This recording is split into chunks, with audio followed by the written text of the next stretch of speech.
বিসমিল্লাহির রহমানির রহিম।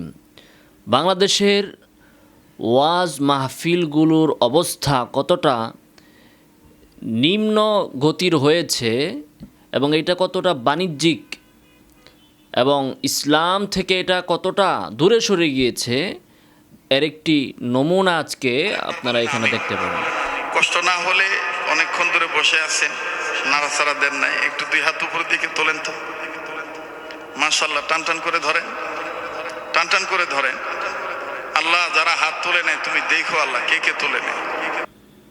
দেখেন এইখানে এই বক্তা, ওনার নাম হচ্ছে আব্দুল খালেক শরীয়তপুরী, মানুষকে হাত উঠাচ্ছে কোনো কারণে না। যে অনেক সময় বলে যে কে কে কাজ করতে রাজি আছেন হাত উঠান, কে কে আগামীকাল থেকে 5 ওয়াক্ত নামাজ আদায় করবেন হাত উঠান, এরকম কিছু না। যে আপনারা অনেকক্ষণ যাবৎ বসে আছেন, এখন একটু হাত টান টান করেন, অকারণে মানে মানুষরে হাত উঠানো এই বক্তাদের এক অভ্যাস। তো উনি হাত উঠাইতে বলছে দেখে মানুষের হাত উঠাইতেই হবে। কাবা ধরা হাতের সাথে আপনারা হাত তুলছেন, হ্যাঁ একটু মুট করে ধরেন, হাত মুট করে ধরেন, ছাড়েন, মুট ধরেন, মুট ছাড়েন, মুট ধরেন, ছাড়েন। এগুলো কি? এবার বেহেশতের বাগান সাজানো নিয়ত করে আঙ্গুলগুলো ফুলের মতন ছড়ান, একটু জোরে নাড়া দেন।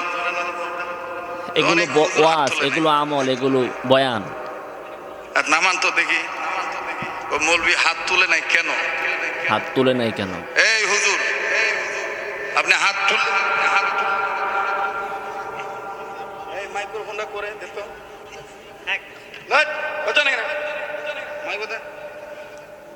আপনি হাত তুললেন না কেন? বলেন বলেন, কেন আপনি হাত তুললেন না? এই মৌলবি কথা বলো, হাত তুললো না কেন তুমি? এই যে রুমাল ঘুমটা দিয়ে আছে, যে হাত তুললেন না কেন? কেন আপনি হাত তুললেন না?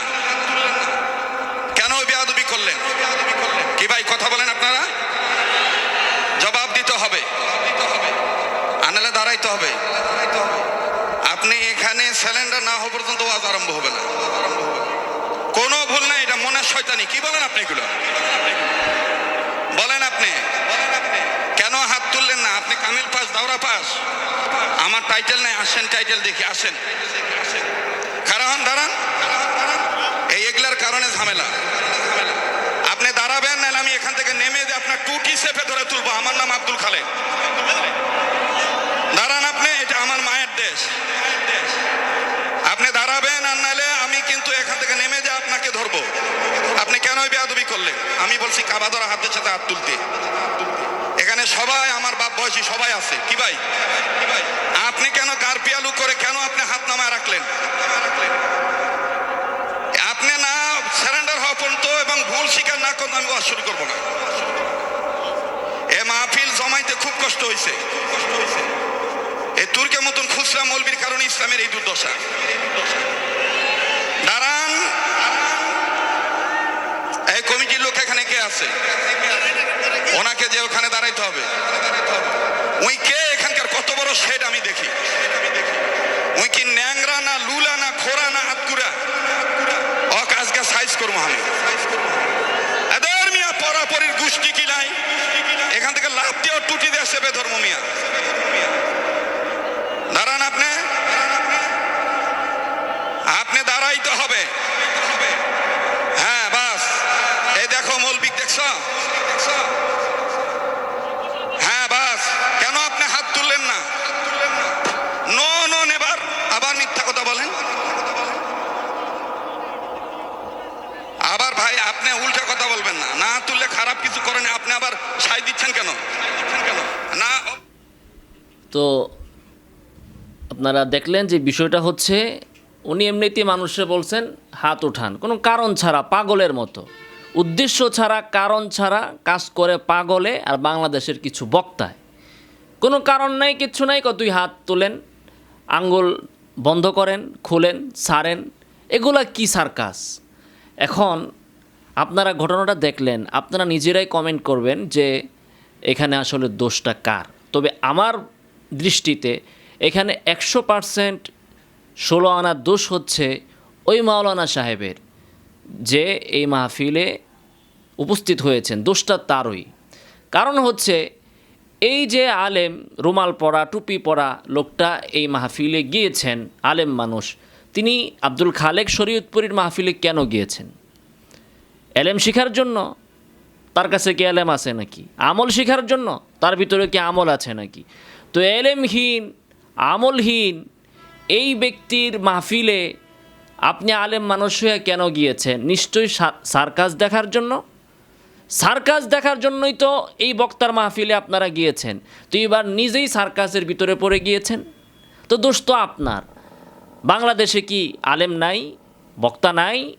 তো এই ধরনের মানুষের মাহফিলে আপনি কেন গিয়েছেন? এই লোক কী বলবে, তার থেকে আপনি কি গ্রহণ করবেন? তো নিজের দোষে নিজে বিপদে পড়েছেন। এর কিছুদিন আগে আমরা দেখলাম এই একই বক্তা, এর নাম আব্দুল খালেক শরীয়তপুরী, উনি একটা কওমি মাদ্রাসার পরিবেশের একটা মাহফিলে যে তিনি জৌনপুরী যে আছে, জৌনপুরীর পীর, মরহুম পীর, এই জৌনপুরের পীর সাহেবের গুণ কীর্তন করতেছেন। তো এটা মাহওয়াল হচ্ছে কওমি মাহওয়াল। সেখানে তিনি এ ধরনের বক্তব্য দেওয়ার পরে যে সভাপতি ছিলেন উনি তাকে বললেন যে এই বিষয়ে আলোচনা না করতে। সে ক্ষিপ্ত হয়ে গেল। তো এই বক্তার থেকে ওখানে যে সভাপতি, তার অবস্থা সম্পর্কে, পরিবেশ সম্পর্কে ধারণা বেশি।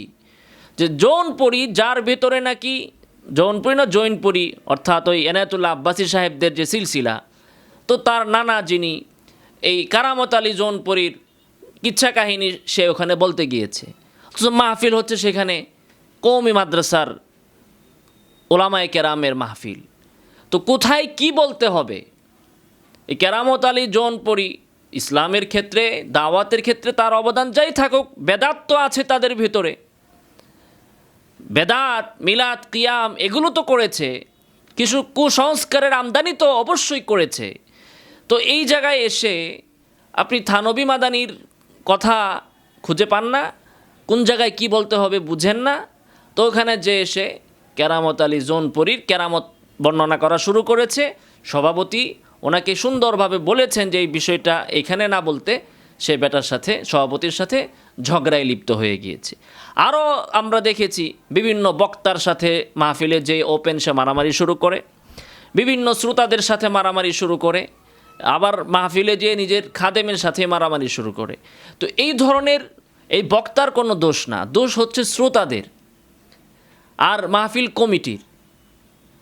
আর কি লোক খুঁজে পান না?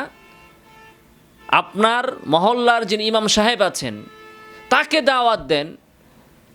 যিনি জুমা পড়ান আপনার এলাকার মসজিদে, তার কাছে কি এলেম নাই, জ্ঞান নাই? তো কেন এই ধরনের সার্কাস ভাড়া করে আপনাদেরকে আনতে হবে? এই ওয়াজ মাহফিলগুলোকে রঙ্গ তামাশার মঞ্চ বানিয়েছে এক শ্রেণীর শ্রোতা, মাহফিল কমিটি আর তাদের কারণে বক্তারা। যে সকল বক্তারা মক্তবে আলিব্বাতাসা পড়ানোর যোগ্যতা রাখে না, আজকে 60-70 হাজার 1 লাখ টাকা দিয়ে তাদেরকে ভাড়া করে নিয়ে যান আপনারা এ ধরনের সার্কাস দেখানোর জন্য। এরপরে মাহফিল জমানো, একটা কথা এখন প্রচলিত সমাজে, মাহফিল জমানো। এই মাহফিল জমানোর মানে কি? আপনি কোরআন সুন্নাহর আলোকে বয়ান করবেন, যার ইচ্ছা বসবে, যার ইচ্ছা বসবে না। এমনও বক্তা আপনারা দেখবেন যে অনলাইনে বক্তৃতা পাওয়া যায়, এই বক্তব্য সে দিচ্ছে আর মনে করছে যে সে খুব ভালো কিছু বলে ফেলেছে। বলতেছে যে এই মাহফিলে আসা যাবে, বসা যাবে, শোয়া যাবে, ঘুমানো যাবে, এমনকি প্রস্রাব ধরলে এখানে প্রস্রাবও করা যাবে, কিন্তু এই মাহফিল থেকে যাওয়া যাবে না। কি সর্বনাশের কথা! কোরআনের মাহফিল, কারো প্রস্রাব ধরলে সে এখানে বসে প্রস্রাব করবে? অনেক বৃদ্ধ মানুষ, মুরব্বী মানুষ, অনেকের ডায়াবেটিসের সমস্যা আছে, তো একজনের পেশাব ধরেছে, সে উঠে চলে যাবে, প্রস্রাব করবে, তাতে তাকে বাধা দেওয়ার আপনি কি? আপনার মাহফিলে উনি এসেছেন বলে আপনি কি তার সারা দেহের মালিক হয়ে গেছেন? তাকে আপনি এখান থেকে উঠতে দিবেন না? এটা কি নবী সাল্লাল্লাহু আলাইহি সাল্লামের তরিকা ছিল? কত জঘন্য কথা! এখানে আসা যাবে, বসা যাবে, শোয়া যাবে, প্রস্রাবও করা যাবে, পায়খানাও করা যাবে মাহফিলের প্যান্ডেলের ভিতরে বৈশা, কিন্তু যাওয়া যাবে না। এ ধরনের আহাম্মক, মূর্খ, এই ধরনের সার্কাস বক্তাদেরকে ওয়াজ মাহফিলের নামে আপনারা দাওয়াত দেন, আবার বাংলাদেশে ইসলাম কায়েম করার স্বপ্ন আপনারাই দেখেন। এর থেকে দুর্ভাগ্যের কথা তো আর কিছুই নাই। মাহফিল, বক্তা ওয়াজ করবে, আলোচনা করবেন, শ্রোতা যার ইচ্ছা বসবে, যতক্ষণ ইচ্ছা বসবে। কারো ব্যস্ততা থাকতে পারে, কারো আপনার আলোচনা ভালো না লাগতে পারে, কারো এমন হতে পারে আপনি যা আলোচনা করছেন তার থেকে সে ভালো জানে, কারো কাছে এমন মনে হতে পারে আপনি যা আলোচনা করেছেন পুরোটাই ভুয়া, এখানে শুনলে সওয়াব হওয়ার চেয়ে গুনাহ হবে, সেজন্য সে উঠে চলে যাবে। তাতে আপনার সমস্যাটা কি? কে হাত তুলবে না তুলবে? যদি আমরা দেশীয় আইনে দেখি, আপনি যদি কাউকে হাত তুলতে বলেন তো ওই বেটা কি হাত তুলতে বাধ্য? তার কি ব্যক্তি স্বাধীনতা নাই? তো কোন আইনের বলে এই বক্তা বলে যে হাত তুলে নাই দেখে সে স্টেজ থেকে লাফ দিয়ে যে তার টুটি চেপে ধরবে? কোন আইনের বলে সেই কথা বলে? আর মাহফিল কমিটি শ্রোতারা সাথে সাথে আবার ঠিক ঠিক হ্যাঁ হ্যাঁ বলে। মানুষের ভেতরের মাথা, মস্তিষ্ক, মগজ এই পরিমাণ নষ্ট হয়েছে যেটা বলার বাহিরে। সে ওয়াইজ, সে বক্তা দেখে কি সে সব কিছুর ঊর্ধ্বে উঠে গেছে? তার বাপের সমান, দাদার সমান শ্রোতা এখানে আছে, সে বলতেছে সে লাভ দিয়ে যায় টুটি চেপে ধরবে। কেন? আপনি হাত তুলতে বলেছেন, সে হাত তুলে নাই, তাতে সমস্যা কি? আপনার কথা মানতে কি সে বাধ্য নাকি? অনর্থক কেন হাত উঠাবে? কোনো কারণ নাই, কিচ্ছু নাই। বক্তার মন চাইছে সবাই হাত তুলেন, বক্তার মন চাইছে কোনো বক্তা বলে সবাই দাঁড়ান, দাঁড়ায়া একজনরে আরেকজনে জড়ায় দইরা কান্নাকাটি করেন, বাপ ছেলেরে দইরা জড়ায় জড়ায় দইরা কান্নাকাটি করেন। মানে এই ধরনের সার্কাস, তামাশা পেয়েছে এরা ওয়াজ মাহফিলের ময়দানকে। কে এদেরকে দাওয়াত দেয়? কেন দাওয়াত দেয়? মাথার ভিতরে কি গিলু নাই বাংলাদেশের মুসলমানদের? এ মিথ্যা কথা শোনার জন্য, আজগবি কথা শোনার জন্য, সার্কাস দেখার জন্য। টাকা কি আপনাদের এত বেশি হয়ে গেছে? এই লাখ লাখ টাকা দিয়ে ভাড়া করে বক্তা নেন, এই টাকা পানিতে ফেলে দেন। রাস্তার যে অসহায় আছে এদেরকে দিয়ে দেন। এই সমস্ত বক্তাদেরকে পয়সা টাকা না দিয়ে দেখেন যে রাস্তাঘাটে কত ফকির বসে আছে, না খেয়ে আছে। আপনার এলাকায় কত মানুষ না খেয়ে আছে, আপনার পাড়ায় মহল্লায় কত অসহায় মানুষ আছে, এদেরকে টাকা পয়সা দেন। এ ধরনের বক্তা ভাড়া করেন সার্কাস দেখার জন্য আপনারা। যে সকল বক্তারা এই নীতি বানিয়েছে যে তার মাহফিল থেকে উঠা যাবে না, তার বাপদাদার সম্পত্তি নাকি এটা, জমিদারি নাকি এটা, তার কি সম্মান এত হয়ে গেছে যে তার মাহফিল থেকে মানুষ উঠতে পারবে না, মানুষের পেশাব ধরলে মানুষ উঠতে পারবে না? এটা কোন ধরনের নীতিমালা? মাহফিল জমানো আবার মানে কি? মাহফিল আবার জমায় কি করে? এটা কি জমানোর জিনিস নাকি মাহফিল? আপনার কথা যদি ভালো না লাগে, মানুষ আপনার ভয়ে কেন বসে থাকবে? আপনার ভিতরে মাল মশলা থাকলে মানুষ যার ইচ্ছা সে এমনিই বসবে। আর আপনার ভিতরে মাল মশলা নাই, আপনি সার্কাস দিয়ে, আপনি পেশি শক্তি খরচ করে, মানুষকে লজ্জা দিয়ে মাহফিল জমাবেন। যারা ওয়াজ মাহফিলে বয়ান করে এদের আকসারেরই মানুষের সাথে কিভাবে ব্যবহার করতে হবে সেই শিক্ষা এদের নাই। মানুষের সাথে কিভাবে কথা বলতে হবে ওই শিক্ষা এদের নাই। অনেক বক্তা দেখবেন স্টেজের ভিতরে এই টিস্যু দিয়ে মুখ মুছে ওই স্টেজের ভিতরে ফালাইয়া দিছে, আরেকজনের মাথার উপরে, মুখের উপরে ফালাইয়া দিছে, তুই তুকারি করতেছে। সে ওয়াজ করতেছে, মাঝখান দিয়ে আরেকজন যে সভাপতি বা যে থাকে ওরে খুঁচা দিতেছে, ওরে গুতা দিতেছে, ওরে এটা করতেছে, ওরে পচাইতেছে, ওরে বেইজ্জতি করতেছে।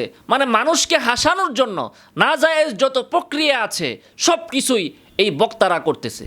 এরা কিসের আলেম? এদের থেকে মানুষ কি শিখবে? এই জন্যই তো বাংলাদেশের মানুষের এত এত ওয়াজ মাহফিল হওয়ার পরেও কোনো সংশোধন হয় না।